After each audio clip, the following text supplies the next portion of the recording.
So let me start off by saying how close-minded I was as a child, because I hated everything about Iron Man for one very stupid reason. I hated the promos I saw for this cartoon called Iron Man Armored Adventures, and just from that I was like, I don't like Iron Man, this is stupid, it sucks, I don't wanna watch this. And then my dad finally convinced me to sit down and watch it, so on my own I sat down and popped in Iron Man in the DVD player, and 2 hours later, I was blown away. I think the work Jon Favreau and Kevin Feige did to kick off the Marvel Cinematic Universe with Iron Man was fantastic. I think everything they did about this film was perfect. The story was very compelling. I love the origin story that they told.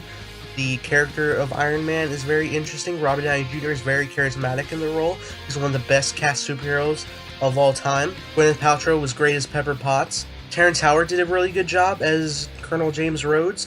Even though I do prefer Don Cheadle, I'm not going to knock Terrence Howard. He did a very great job in this film, and I really enjoyed Jeff Bridges' performance of Obadiah Stane, aka Ironmonger, because while he's not the greatest Marvel villain we've had, he's certainly not the worst, because I enjoy how this villain is connected to our hero in some form of way.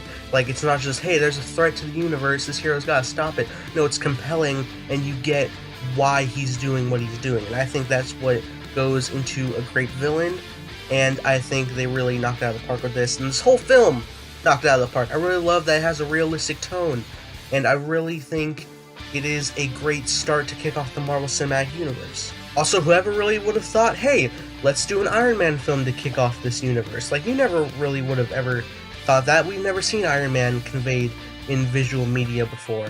Other than in comic books, we haven't, or maybe cartoons, we haven't seen Iron Man on the big screen.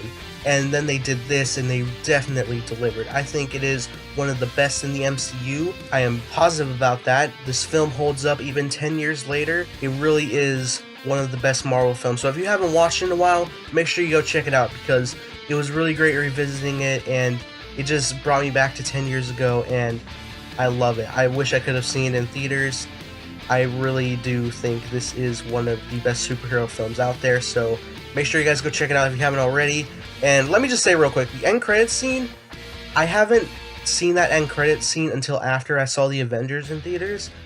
Bizarre, I know, like, there's a whole weird viewing order I did for the MCU starting out, which I'll get to in other reviews, but once I saw it, I was like, oh, no way, they've been setting it up since way back then, and I love that they do the end credit scenes. This end credit scene was great, introducing Samuel L. Jackson as Nick Fury, talking about the Avenger Initiative, like they're going to compile all these heroes and make the Avengers. That's amazing. I can't wait to see that. So it really is cool. And then they had another film that same year in 2008, and we're going to be talking about that in a couple days. So make sure you guys come back on Monday, and then continually every Monday for the next installment of the Marvel Cinematic Universe Reviewed, and join me in my continuing journey to the Infinity War. So that being said, guys, hope you have a great day. May the Force be with you always.